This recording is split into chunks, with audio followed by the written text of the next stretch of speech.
Hi, everybody. My name is Dustin with www.gamblingonfreedom.com. I'm a certified hypnotherapist. I specialize in problem gambling, gambling addiction, compulsive gambling.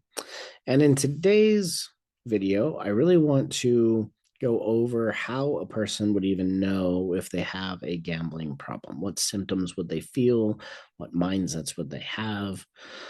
How do you even know you have a gambling problem, right? There's very high functioning gamblers out there. There's professional gamblers out there that probably don't think that they have a problem, and that's perfectly okay. And maybe they don't, right? So this video is really just to explain how you even know if you have a real gambling problem and what symptoms to kind of watch out for. All right.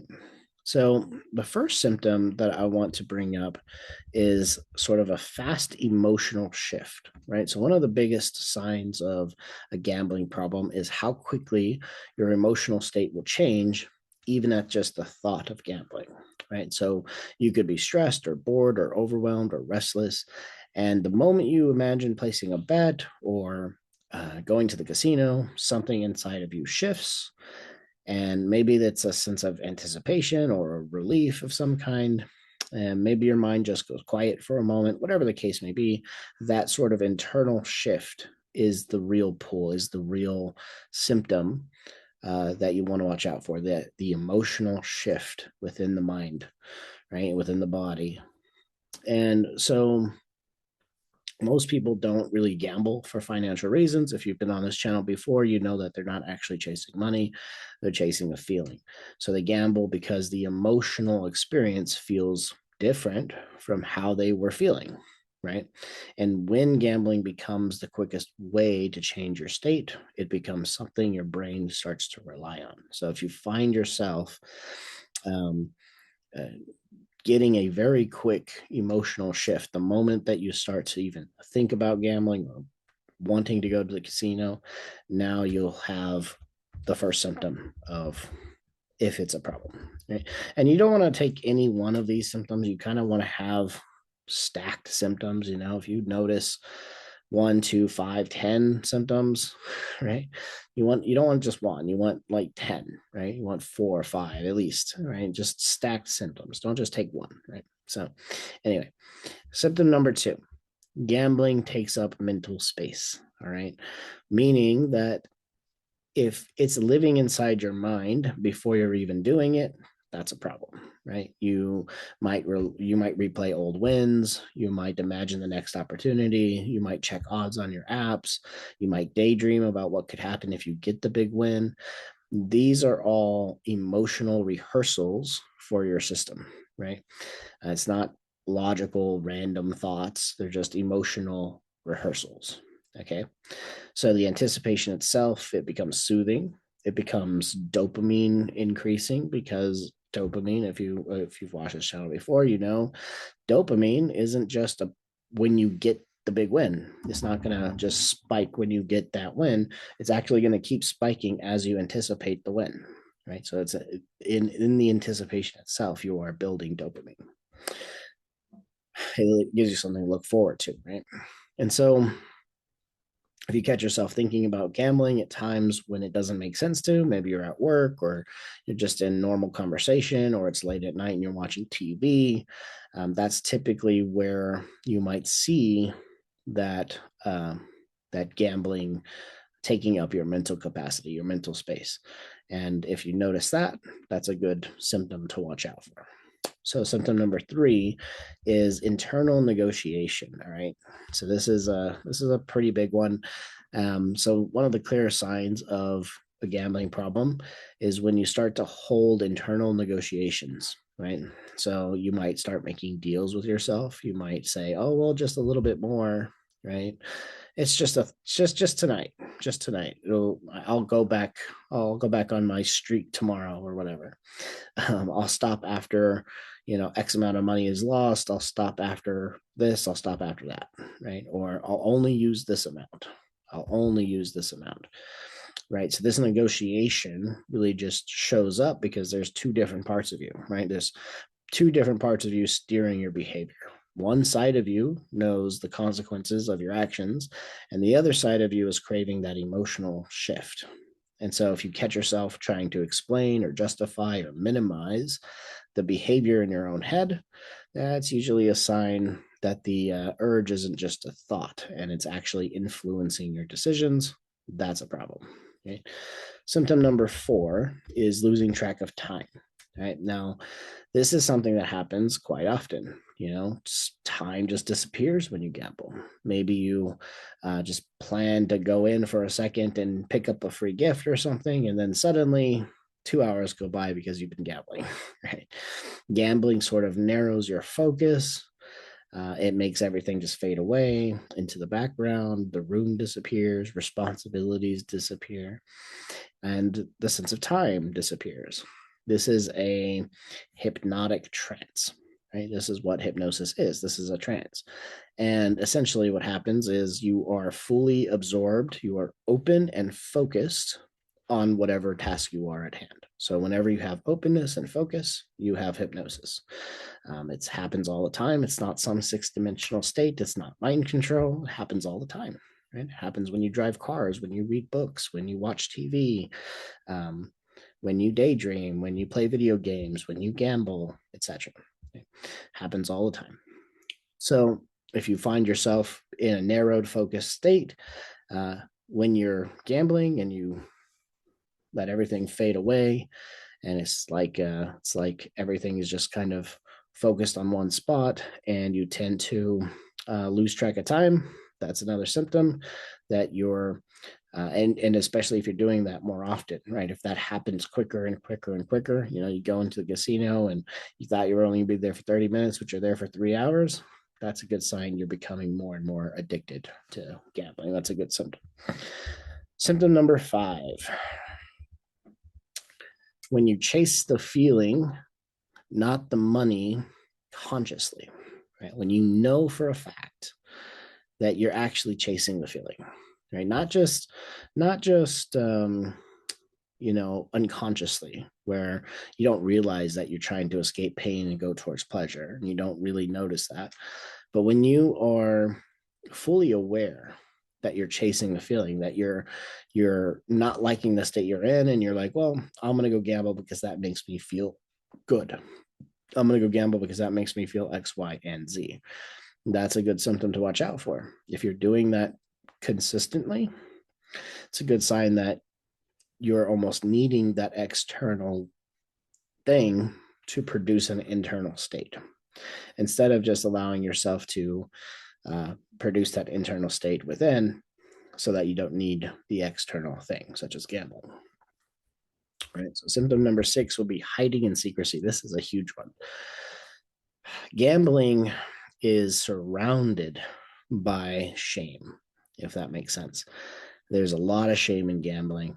And if you're catching yourself hide transactions, receipts, the amount of time you've been gambling, or just gambling itself, like you're literally just telling no one about it, you're hiding it, your spouse asks you about it and you don't tell them, or you're hiding transactions, or you have a separate bank account. I've seen a lot of different things. And when you do that, that is a very good sign something is happening, right? It's a deeper problem. It's not just that you're going to gamble to have fun, which could be the case, but you're hiding it and you're secret about it. It's a shame thing, right? It's an internal shame. Essentially, you don't feel safe telling people about the problem, the gambling. That is a sign that it's a problem, right? So, symptom number 7, feeling out of control. Now, you may notice where there's moments where you tell yourself that you're not going to go gamble, but then that urge really hits you and you end up doing it anyway, right? Or you tell yourself you're going to stop at a certain point and then you keep going. Or you say, I'm going to not go past the limit that I set for myself, but then you keep going, right? So when it feels like the behavior is just happening and there's not much you can do about it, like it feels like there's sort of a disconnection of self, almost a dissociation. It's like, why did I do that? I don't know why I even gambled that much or went that long or whatever. Any of those kinds of phrases, that's a good sign that you're probably having more of a problem than you think you do, if at that time you don't think you have a problem. Okay? Symptom number 8 is relief first, regret second. This is a good indicator because it sort of shows you the emotional sequence unfolding, right? The urge builds, and then the moment you act on it, there's a relief. And then after the relief, there's a regret, there's a shame, something like that that shows up after, right? That sequence is really important. If you're finding relief first and then regret, what's actually happening is essentially that you're not seeing the long-term consequences before the emotional relief, right? So if you were to look at gambling and be like, oh, I really don't want to gamble because that would take away my money and that would hurt my spouse and that would do XYZ, and then you don't go gamble, that would be a good sign of a healthy, regulated nervous system because it's not sort of telling you have to, right? There's not a compulsion behind it and all of these things. But if you're seeking relief first and you're saying, you have all this stress and all this buildup and all this boredom and all this overwhelm and all this stuff, and the first thing that needs to happen is that you find relief and then regret follows, that's a bad sign. That means that there's probably a problem there. So always remember, gambling reflects your internal state. This is something that's very important. It's a mirror. It's a mirror. So I want you to start to think of it as an opposite. If you have a gambling addiction, if you have a gambling problem, or you suspect that you have a gambling problem, what I want you to do is ask yourself, what am I feeling when I'm gambling? Because if you feel, let's just say, a sense of belonging, let's say you go gambling and you have this sense of belonging, this sense of relief within self that you can be with your friends and you have a lot of fun, and there's a sense of belonging within you. That's probably a good sign that the loneliness might be what you're trying to escape from, right? If it's relief that you're feeling when you're there, that might be a good sign that you've been overwhelmed, right? So whatever the opposite is generally speaking a good indicator of what's actually deeper, right? So like if I'm feeling relief, I might be trying to escape that overwhelm or that boredom in my life. And then it's like, well, how come that boredom is even there? What's creating that? And we start to go into that, right? So understand your gambling is reflecting your internal state. It's the mirror, it's the opposite of whatever your internal state is before the urge to go gamble. And that's what we really want to look at. That's what we really want to process. That's what we really want to relieve, because if that wasn't a problem anymore, there would be no need to go gamble, right? So the real question comes down to, well, how do you know if you have a gambling problem? How do you know when it's become a problem? The problem, the way to understand it, there's two things I would say here. So it's not about how much have you lost, how often do you gamble.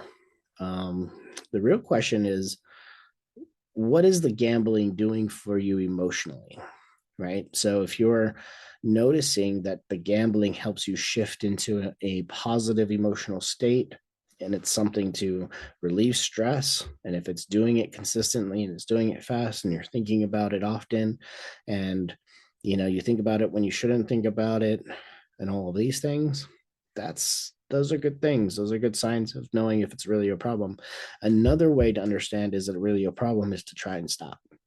Literally just try to quit, right? Tell yourself through willpower and discipline alone, you're going to quit for 6 months and just see how far you get, right? That would be, in my opinion, the most concrete way to know if you have time frame, 6 months, 8 months, a year, whatever, and say, I'm not going to go, and just don't. And if you can, and if you're not really, really, really trying to fight the urge because there isn't one, well, now you don't really have a gambling problem.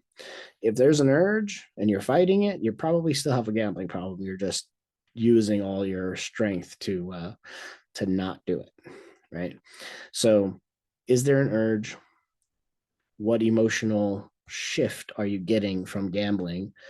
And those would be my two best ways to know if you really do have a gambling problem, along with all those other symptoms, right? So understand from the approach that I use to help people quit gambling, it's all nervous system related. It's all emotional related. Your nervous system and your emotions are linked. Okay. Your emotions link right into your nervous system. And so if you're feeling lonely and bored and stressed and overwhelmed, most likely you're going to be in a fight, flight, freeze, fawn, or shutdown state. And that state in your nervous system wants to be relieved. So it will push you away from pain and towards pleasure to find the quickest mode of relief, which in this case would be gambling. In other cases, it could be smoking cigarettes, drinking alcohol, watching porn, doom scrolling, or other drugs or substances that a person might be using as an attempted solution to relieve themselves of internal states, moving away from pain and towards pleasure. If you watched my channel before, you know that's a lot of where this stuff comes from, in my opinion. So, all of that being said, if you feel like you want to take some next steps, if you want something to do to help the gambling problem, when you feel ready, there are resources below. I have them in the description. I have them in my bio to help you take the next step, whatever feels right for you. There's no pressure here. All right. You can book a free consultation, see if we can work together. There's my book on Amazon. It's this book here, The Easy Way to Quit Gambling. It's on Amazon. That will be in the link below. I also have a nervous system reset manual as well down below. And all of those resources, the book, the nervous system reset manual, or setting up a consultation, just seeing if we can work together, will be some good next steps if you really do have a gambling problem and you don't want to have one anymore. So hope that was a helpful video for you guys. That's pretty much all for today, and I'll see you on the next one. All right. Take care for now, everybody.